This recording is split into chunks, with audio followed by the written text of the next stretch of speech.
Remue ménage. Bienvenue dans votre émission. Remue ménage. Nous voilà à la leçon 6 allant du 30 janvier au 5 février. Victoire dans le désert. Car le Fils de l'homme est venu chercher et sauver ceux qui étaient perdus. Luc 19, le verset 10. Dans sa volonté de sauver l'humanité, Jésus-Christ remporta la victoire sur la mort. Lâchez prise et laissez Dieu agir. Lisons Genèse 3, les versets 14 et 15. Genèse 3, les versets 14 et 15. L'Éternel Dieu dit au serpent, « Puisque tu as fait cela, tu seras maudit entre tout le bétail et entre tous les animaux des champs. Tu marcheras sur ton ventre et tu mangeras de la poussière tous les jours de ta vie. Je mettrai inimitié entre toi et la femme, entre ta postérité et sa postérité. Celle-ci t'écrasera la tête et tu lui blesseras le talon. » Je fréquentais l'université du sud des Antilles depuis 4 ans déjà. Je venais de Bekia, une île de 18 km². Bientôt, j'allais recevoir mon diplôme et j'attendais avec impatience le prochain chapitre de ma vie. Cependant, un nuage d'incertitude planait sur ma tête.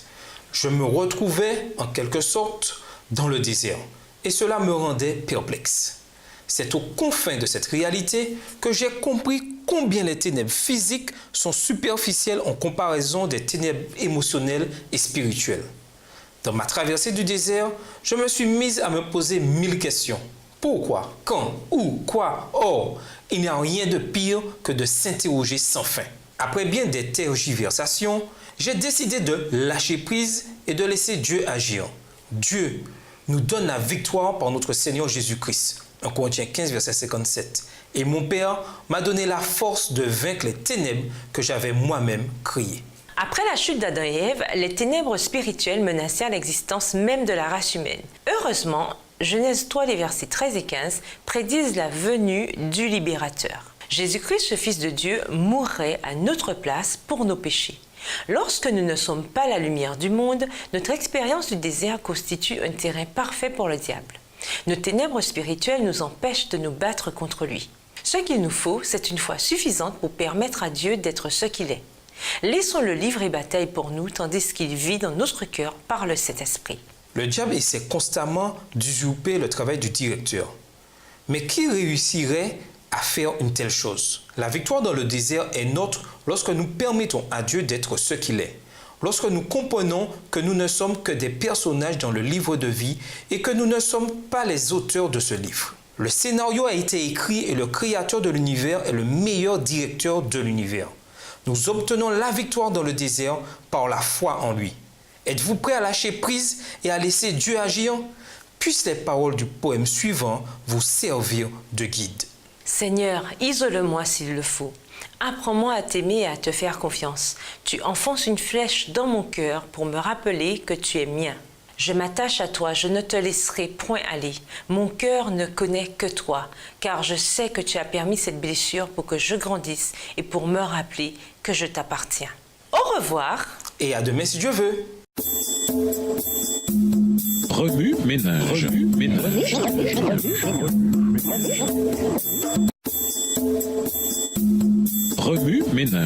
ménage. Bienvenue à votre émission. Remue ménage. Nous voilà au dimanche 31 janvier. À l'aide, je suis perdu. À l'horizon, les ténèbres s'épaississaient. L'air immobile amplifiait le moindre craquement. Chaque fois que nos pieds marchaient sur une brindille, les oiseaux regagnaient leur nid. Des abeilles nous attaquaient. Des monstres feuillus nous entouraient de toutes parts. Nous étions perdus dans la forêt amazonienne. Nos voix se répercutaient dans la jungle épaisse, espérant quelques réponses, mais en vain. Avez-vous déjà été perdu? Moi, oui. 1000 pensées inquiétantes vous passent par la tête. Reverrai-je un jour ma famille, mes amis, mes êtres chers? Est-ce que quelqu'un finira par découvrir mon corps? Devrais-je laisser un mot à ceux que j'aime? Ces pensées impitoyables déferlaient dans mon esprit à la vitesse de l'éclair, détruisant presque totalement le mince espoir de survie qui me restait. Selon Genèse 3, lorsque l'humanité fut plongée dans les ténèbres, les humains durent supporter une sorte de passage dans le désert, c'est-à-dire la séparation d'avec Dieu. Mais celui-ci avait conçu un plan pour les sauver et leur accorder la victoire. Or, cette victoire se manifesterait par la venue du Messie promis, Jésus-Christ. Jésus est-il vraiment venu sur terre? Lisons Galates 4, les versets 4 à 7. Galates 4, les versets 4 à 7. Mais, lorsque les temps ont été accomplis, Dieu a envoyé son Fils, né d'une femme, né sous la loi, afin qu'il rachetât ceux qui étaient sous la loi, afin que nous reçussions l'adoption. Et parce que vous êtes fils, Dieu a envoyé dans nos cœurs l'Esprit de son Fils, lequel crie « Abba, Père ». Ainsi, tu n'es plus esclave, mais fils. Et si tu es fils, tu es aussi héritier par la grâce de Dieu. Une personne à l'esprit curieux pourrait avoir tendance à mettre en doute l'existence de Jésus-Christ. Peut-on trouver des preuves en dehors de la Bible de sa venue sur terre? Plusieurs écoles de pensée croient en son existence. Certaines qualifient même ce sujet de « quête du Jésus historique ». Selon Craig L. Bloomberg, les rationalistes, comme les mythologistes, affirment que le Jésus de l'histoire était un simple homme incapable d'opérer des miracles ou dépourvu de la nature divine. Pour Reimarus, Jésus était avant tout un juif de son époque. Pour Strauss, Jésus était un messie, souffrant qui croyait à tort que sa mort entraînerait l'établissement du royaume de Dieu, un royaume juif terrestre. Ces philosophes et scientifiques ont tous un point commun. Ils soutiennent la réalité de l'existence de Jésus. Il est venu. Dans Galates 4, les versets 4 à 7, Paul affirme qu'il s'incarna au moment fixé. Mais en fait, pourquoi est-il venu? Mission de sauvetage, chercher et sauver. Lisons Luc 19, le verset 10. Luc 19, le verset 10, « Car le Fils de l'homme est venu chercher et sauver ce qui était perdu. » Pour les chrétiens, le but de la venue de Jésus n'est pas un mystère. Luc 19, verset 10 montre de façon évidente que la mission du Christ ne consistait pas à prouver sa divinité ou son appartenance à une certaine classe ou secte ou sa volonté de dominer l'échiquier politique terrestre. Luc utilise deux mots importants qui définissent la mission ou l'objectif du Christ, chercher et sauver. Selon la syntaxe grecque, ces mots sont écrits à l'infinitif de but. L'infinitif indique le but ou l'objectif de l'action ou de l'état exprimé par le verbe principal. Cela signifie, dans Luc 19, verset 10, l'idée de but ou d'objectif peut être rendue de façon accentuée. Le Fils de l'homme est venu dans le but précis de chercher et de sauver les perdus. Quelle pensée réconfortante! Alors que l'humanité était perdue, séparée de Dieu, Jésus est venu accomplir une mission particulière, le sauvetage de l'humanité. Luc 15, les versets 1 à 10 décrit l'importance et l'intensité de sa mission. Aucun effort ne doit être négligé afin que quiconque ait la possibilité d'être sauvé. Ainsi, dans certaines de ces paraboles, Jésus parle de la joie qu'on éprouve en retrouvant un objet de valeur. Il nous montre ainsi combien grande est la joie au ciel quand un seul pécheur est secouru. Dieu veut que sa mission de sauvetage soit un succès. Quel Dieu admirable! Enfin secouru, la victoire sur le désert. Lisons Jean 14, les versets 1 à 3. Jean 14, les versets 1 à 3. Que votre cœur ne se trouble point. Croyez en Dieu et croyez en moi. Il y a plusieurs demeures dans la maison de mon Père. Si cela n'était pas, je vous l'aurais dit. Je vais vous préparer une place. Et lorsque je m'en serai allé et que je vous aurai préparé une place, je reviendrai et je vous prendrai avec moi, afin que là où je suis, vous y soyez aussi. Plusieurs heures s'étaient écoulées avant que mon père et moi n'apercevions un fleuve bien connu qui nous guiderait vers la maison. À sa vue, nos yeux se remplirent de larmes. Cette découverte fut l'un des meilleurs moments de notre vie. N'y avait-il pas de nombreux sentiers qui semblaient offrir quelque espoir de nous en sortir? Cependant, un seul nous permettrait de rentrer chez nous sains et saufs. Cette randonnée avait mis nos forces à rude épreuve, mais la joie d'avoir reconnu l'endroit où nous étions nous fournit l'énergie nécessaire pour parcourir le chemin restant. En tant qu'enfants de Dieu, nous sommes déjà en terrain familier. Bien que n'étant pas encore totalement délivrés des effets du péché, nous nous consolons en sachant que, par le sacrifice de Jésus, nos corps fatigués entreront bientôt dans la vie éternelle. Entre-temps, de nombreux faux sentiers surgiront devant nous. Cependant, seul le sentier que Jésus nous indique nous mènera à bon port. Jésus nous a déjà sauvés par sa mort sur la croix. Il est monté au ciel pour nous ouvrir la porte de la délivrance et nous préparer selon sa promesse, une place dans son royaume. En Jésus, la victoire sur le désert du péché est assurée. Wami Ménage, qu'est-ce qui pourrait vous empêcher de profiter de la victoire en Christ? Priez à ce sujet. Demandez à Dieu de vous aider à vous débarrasser de vos entraves. Avez-vous des amis qui ignorent ce que Dieu a fait pour les sauver?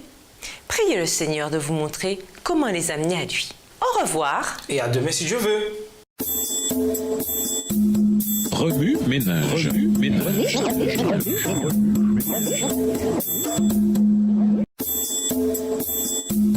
Remue ménage. Remue ménage. Bienvenue dans votre émission. Wami Ménage. Nous voilà au lundi 1er février. Il vous cherche. Lisons Luc 19, le verset 10. Luc 19, verset 10. Car le Fils de l'homme est venu chercher et sauver ceux qui étaient perdus. Il n'est pas donné à l'adversaire des âmes de lire les pensées des hommes, mais il est un observateur pénétrant. Il remarque les paroles, il prend note des actes. Avec habileté, il adapte ses tentations aux divers cas de ceux qui se prêtent à son action. Aussi sûr que nous avons un sauveur personnel, nous avons aussi un adversaire personnel, cruel et rusé, qui surveille chacun de nos pas et fait tout pour nous égarer. Partout où l'on entretient l'opinion qu'il n'existe pas, il est particulièrement actif. Lorsque nous suspectons le moins sa présence, il en tire avantage sur nous. Cela m'inquiète beaucoup de voir tant de jeunes céder inconsciemment à sa puissance. Parfois, nous nous relâchons. Nous glissons sur la pente du péché et trébuchons. Mais souvenons-nous toujours que le Fils de l'homme est venu chercher et sauver ceux qui étaient perdus. Luc 19, le verset 10. Quand Satan fut expulsé du ciel, il résolut de faire de la terre son royaume. Si je séduis Adam et Ève, pensait-il, leur patrimoine passera entre mes mains, puisqu'ils m'auront choisi pour leur souverain. D'ailleurs, le péché ne pouvant être pardonné, Adam et ses descendants seront mes sujets légitimes et le monde m'appartiendra.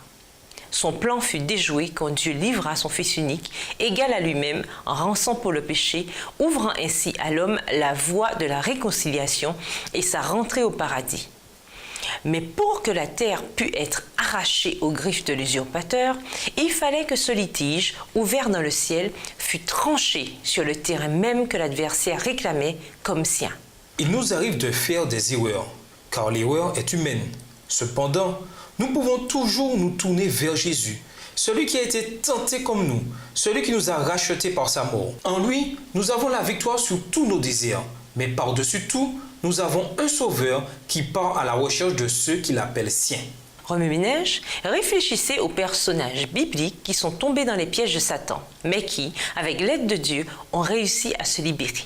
Satan ne peut lire nos pensées. Sachant cela, comment nous assurer de ne pas être trompés par lui? Au revoir. Et à demain si Dieu veut. Remue ménage. Remue ménage.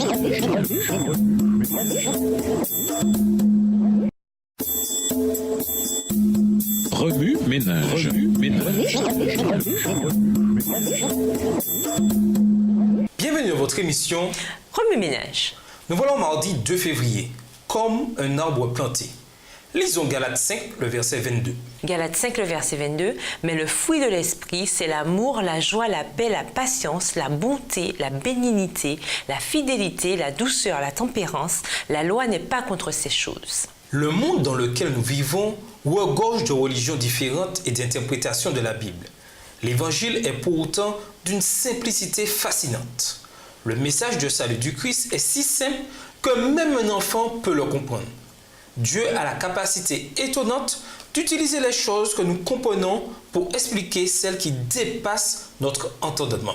Dans Jean 15, le Christ utilise l'image de la vigne pour nous enseigner l'une des vérités les plus importantes se rapportant à la vie chrétienne. Comment demeurer dans le bon camp après avoir choisi de suivre le Christ? Le verbe demeurer vient du grec méno, qui signifie rester soi-même, ne pas devenir un autre ou différent. Par conséquent, comment peut-on demeurer en Dieu? Jean 15, verset 2 nous donne la réponse.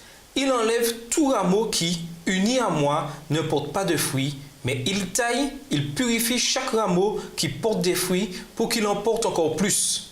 Ainsi, nous voyons que Dieu veille à enlever ce qui nous nuit, tout comme un jardinier enlève la mauvaise herbe du jardin.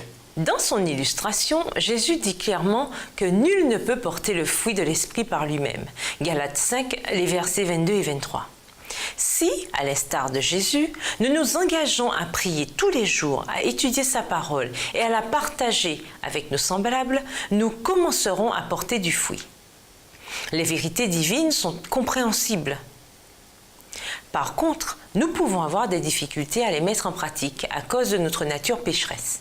L'adversaire des âmes fait tout son possible pour nous empêcher de demeurer en Christ. Il nous pousse, par exemple, à nous laisser absorber par nos études, nos factures, nos loisirs, les soucis de ce siècle. Il met sur notre route des gens dont l'influence affaiblit notre relation avec Dieu et diminue notre foi en lui. Pensez-y, en ne parvenant pas au ciel, nous montrerons que le ciel n'a jamais été en tête de nos priorités. Ce n'est qu'en fournissant un effort conscient, réfléchi, déterminé pour demeurer en Christ que chaque être humain sera comme un arbre planté près d'un cours d'eau. Il produit ses fruits quand la saison est venue et son feuillage ne perd jamais sa fraîcheur. Tout ce que fait cet être humain est réussi. Somme 1, verset 3. Remue-ménage. Comment faire pour briser vos vieilles habitudes et les remplacer par des habitudes saines? Pourquoi est-il crucial de former et cultiver de bonnes habitudes? Au revoir. Et à demain si Dieu veut. Remue-ménage. Remue-ménage.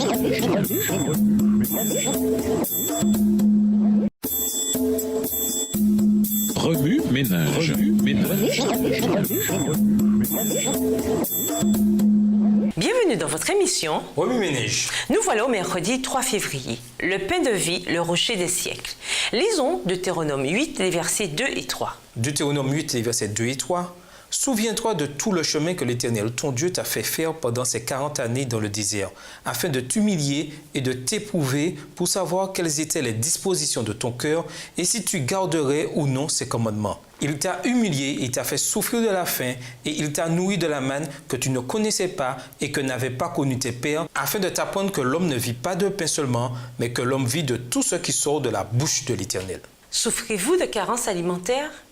Lorsque nous ne mangeons pas des aliments sains ou ne buvons pas suffisamment d'eau pure, nous affectons notre système immunitaire et notre irritabilité monte en flèche. Nous voilà à la cafétéria. En voyant votre entrée et votre dessert préférés, votre visage s'éclaire. Mais êtes-vous tout aussi enthousiaste lorsque vous vous remémorez la promesse de Jésus, disant que celui qui s'abreuve à son puits et festoie à sa table ne manquera jamais de rien? Ou le désert du péché vous a-t-il laissé sans force et complètement épuisé? Alors venez et goûtez au buffet que le Messie vous offre. Premièrement, passez du temps avec Dieu chaque jour. Il est essentiel de se nourrir de la parole de Dieu pour développer un dégoût du péché. Efforçons-nous d'être au nombre des serviteurs de Dieu qui aspirent à la sainteté. Seul Dieu peut combler le vide en nous.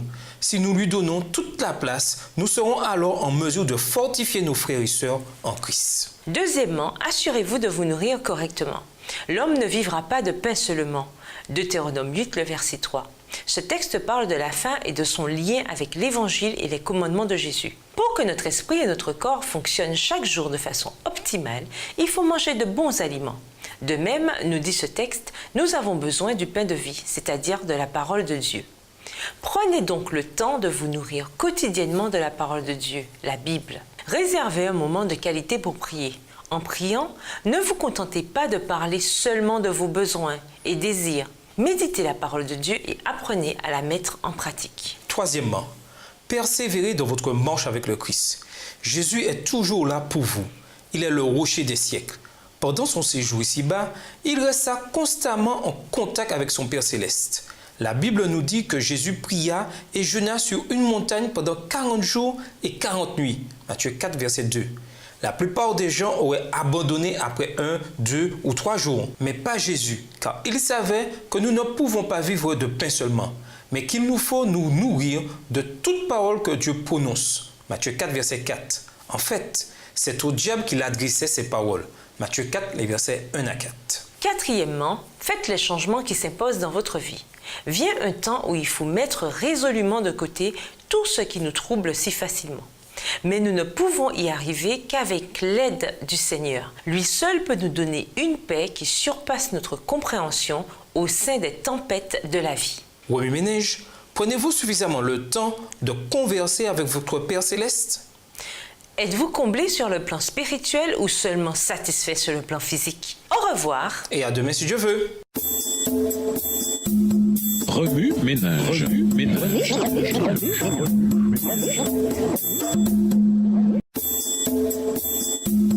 Remue ménage. Remue ménage. Bienvenue à votre émission. Remue ménage. Nous voilà au jeudi 4 février. Prenez en note. Lisons 1 Corinthiens 10, verset 12. 1 Corinthiens 10, le verset 12. Ainsi donc que celui qui croit être debout prenne garde de tomber. Nous nous considérons pour la plupart forts dans la foi. Comme moi, vous pouvez dire que vous savez en quoi vous croyez et que vous vous attachez au conseil des fondateurs inspirés de notre Église. Malgré tout, il semble que votre courage diminue dès que la vie vous met à l'épreuve. Disons-le simplement, comment nous, les chrétiens, nous accrochons-nous aux anciennes paroles de notre Père tout en essayant d'éviter les tentations? J'aime le récit de Matthieu 4 parce qu'il expose exactement la lutte constante entre notre obéissance et notre désobéissance envers Dieu. Le Fils de l'homme et les enfants d'Israël furent éprouvés dans des conditions désertiques, loin d'être idéales. Songez à quel point Abraham, David et Job furent éprouvés afin de gagner en maturité et d'expérimenter la profondeur de la grâce divine. Tout ceci réaffirme le principe biblique fondamental suivant. Ceux que Dieu appelle seront mis à l'épreuve. Heureusement, notre Sauveur a triomphé dans le désert, là où Israël était tombé auparavant. Emmanuel était le précurseur suprême.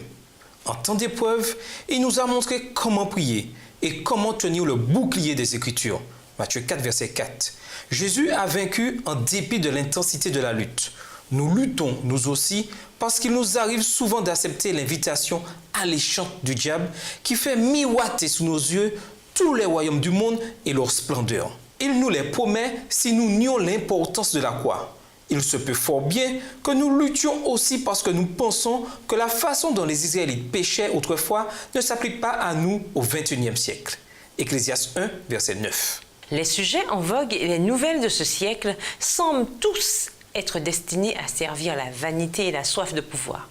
Mais garde aux ruses du diable. L'apôtre Paul nous exhorte à prendre garde à ne pas tomber. 1 Corinthiens 10, le verset 12. Il nous a prévenus des blessures qui attendent ceux qui se croient invincibles. La Bible nous invite à croître en Christ et à le louer pour chaque petite victoire. Souvenez-vous, s'il est quelque vertu, peu importe son insignifiance, ou s'il est quelque louange, peu importe l'accomplissement, c'est grâce à Jésus. Wemi Ménage, ceux qui sont appelés doivent être mis à l'épreuve. En quoi vos épreuves passées ont-elles affiné votre caractère? Réfléchissez à toutes les manières d'occuper votre attention pendant une journée. Quelle portion avez-vous consacrée à Dieu et au développement d'une relation personnelle avec lui? Au revoir. Et à demain si Dieu veut. Remue ménage. Remue ménage.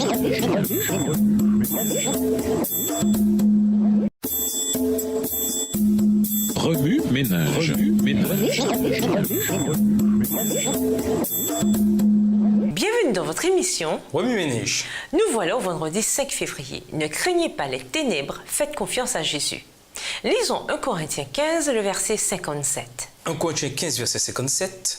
Mais grâce soit rendue à Dieu, qui nous donne la victoire par notre Seigneur Jésus-Christ. Pour conclure, mais loué soit Dieu qui nous donne la victoire par notre Seigneur Jésus-Christ. 1 Corinthiens 15, le verset 57. Ne nous arrive-t-il pas souvent d'essayer de retrouver nous-mêmes notre chemin quand nous sommes perdus? Luc 19, le verset 10. Nous tentons de nous frayer un chemin à travers les ténèbres spirituelles. Romains 7, le verset 15. Et allons même jusqu'à nous appuyer sur notre propre sagesse. Mais chaque fois, la Bible nous rappelle que l'homme ne vivra pas de pain seulement, mais de toute parole que Dieu prononce. Deutéronome 8, verset 3. Nous avons besoin de Jésus pour remporter la victoire sur le péché et sur nos désirs égoïstes. Si seulement nous faisions davantage confiance à Jésus, nous ne nous sentirions pas perdus dans le désert, luttant pour survivre à cette vie trépidante, déroutante, écrasante, difficile. Qu'offrent aux idées? Présentez un sketch ou un pantomime parlant des fardeaux que nous portons seuls. Souvenez-vous que Dieu veut les porter pour nous, parce qu'il a déjà remporté la victoire.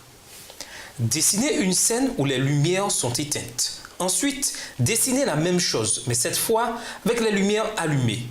Réfléchissez au fait que nous voyons infiniment mieux la réalité lorsque nous vivons à la lumière de Jésus plutôt que dans les ténèbres spirituelles.